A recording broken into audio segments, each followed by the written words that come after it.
A global summit in the mountains, locked down, sealed off, and already teetering on the edge of collapse. Before Air Force One even touched the tarmac, Carney tore up the G7 communique, skipped the iconic handshake photo, and sent a crystal-clear message. This isn't diplomacy. It's a warning. Trump arrived with a list of demands: 5% military budgets, fresh tariffs, and even floated annexing Canada. Macron made a surprise detour to Greenland, throwing shade without saying a word. Japan filed a World Trade Organization complaint. Mexico came armed with legal shields. Behind closed doors, whispers grew louder. The United States was destabilizing the entire global economy. This wasn't shaping up like a typical G7. It looked more like the unraveling of one.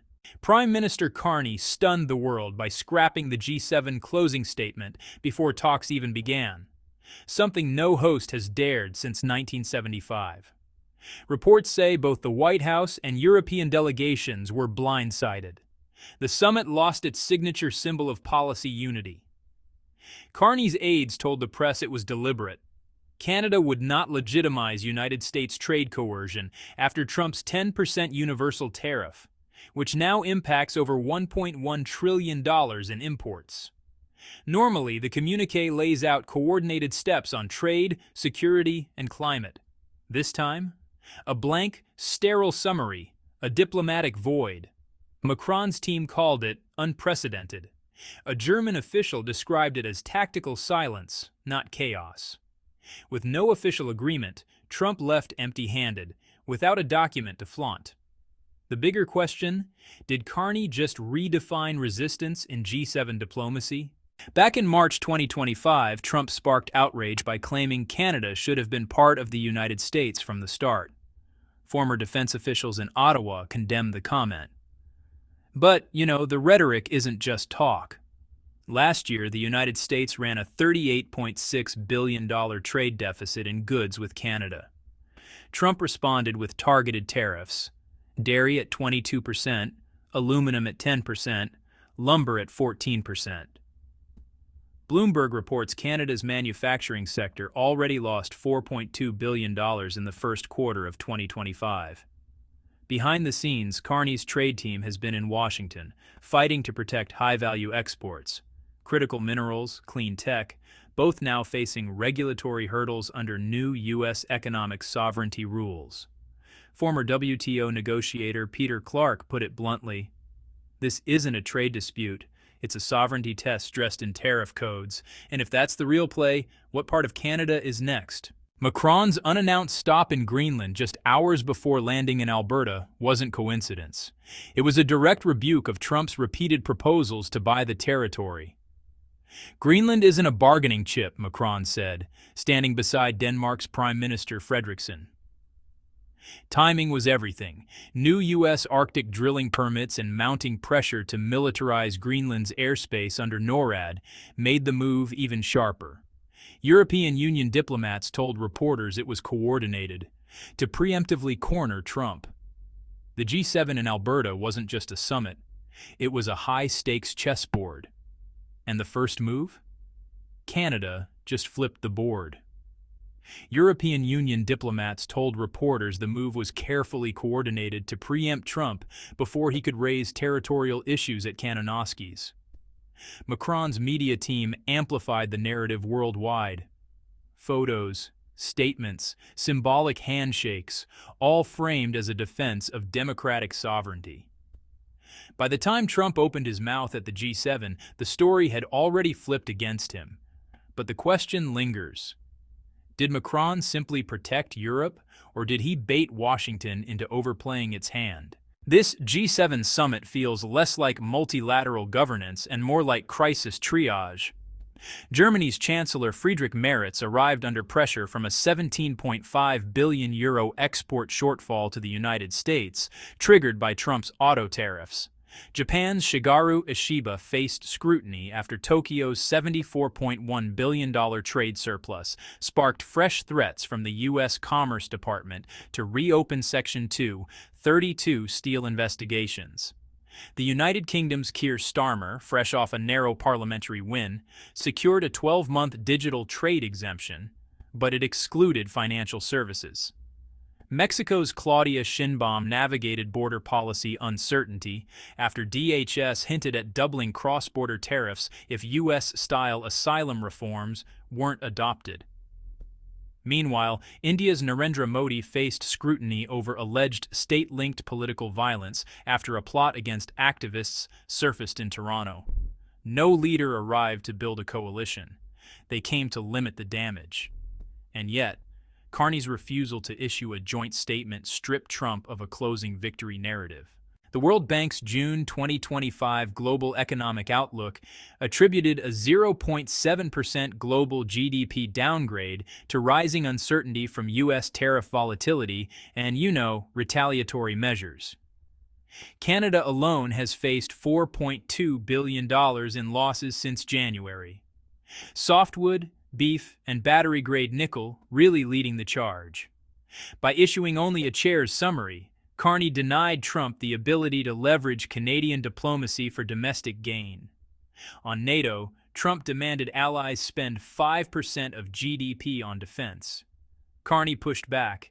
Canada will not use its federal budget as a metric of military compliance. Max Bergman from CSIS told reporters Carney didn't just mute the microphone. He controlled the lighting, the framing, and the final shot. The Canadian Rockies, chosen for their remoteness, now feel, tactical. Access roads were shut, protesters pushed 50 miles away, and the RCMP enforced a full lockdown, the first since the 2002 G8. But this isn't about safety. It's about control. Leaders found no final document, no unified statement, just a vacuum. Every G7 nation but the UK now faces US tariffs. EU officials said the summit aimed to avoid confrontation, but honestly, it only fueled it. Carney's team wasn't rattled. A senior official told Bloomberg, "You don't need to chase headlines when you've designed the frame. If this silence feels deliberate, it probably is." Beneath the summit's visible friction lies a quieter tremor. U.S. trade policy is destabilizing global consensus, and Washington isn't even denying it. Max Bergman said, "The G7 is supposed to coordinate the world. Instead, the U.S. is now the volatility driver." Since Trump's second term began, the U.S. has imposed tariffs on $1.3 trillion in imports and revoked 6 bilateral exemptions within 90 days of renegotiation. The World Bank reported global capital inflows dropped 12.4% in the first quarter of 2025, the sharpest contraction since early 2019, citing unpredictable U.S. trade retaliation. At Kananoski's, Trump isn't defending numbers. His team focuses on NATO spending and sovereign leverage, leaving the press to interpret economic fallout. Who's really controlling the G7 narrative? Allies arrived with new guardrails. France, Germany, and Italy, the European Union's core trade bloc, now operate under automatic retaliation mechanisms. When Trump floated a 17% levy on European machinery, the system triggered coordinated repricing. Japan requested emergency World Trade Organization mediation over aluminum reclassification. Mexico came prepared with legal memos. India's presence, under Canadian scrutiny, strained sideline diplomacy. A former Canadian G7 negotiator told the Globe and Mail, "It's not a summit anymore. It's parallel crisis management." The G7's original premise was multilateral consensus. Now it's nation-by-nation crisis aversion. Every country defending itself, often against the neighbor across the table. How long before this shift from diplomacy to pure damage control? What began in 1975 as an elite economic forum has become a stage for geopolitical fragmentation, held together more by habit than harmony. The G7 was founded to coordinate economic recovery and uphold shared rules. But with Trump's push to annex Greenland and Canada, his tariff-first agenda, and refusal to reaffirm climate or security frameworks, those rules are rapidly unraveling. Carney's decision to reject the joint communiqué marks the second time in 7 years a Canadian Prime Minister refused to endorse unity under Trump. But this isn't just protest. It's a recalibration. According to AFP, several G7 diplomats now describe the summit as a legacy construct. Good for optics, but no longer a true policy anchor.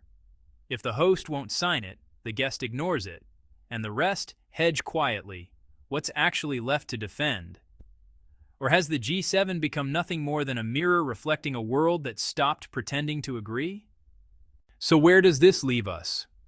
A summit built on consensus is now cracking under contradiction.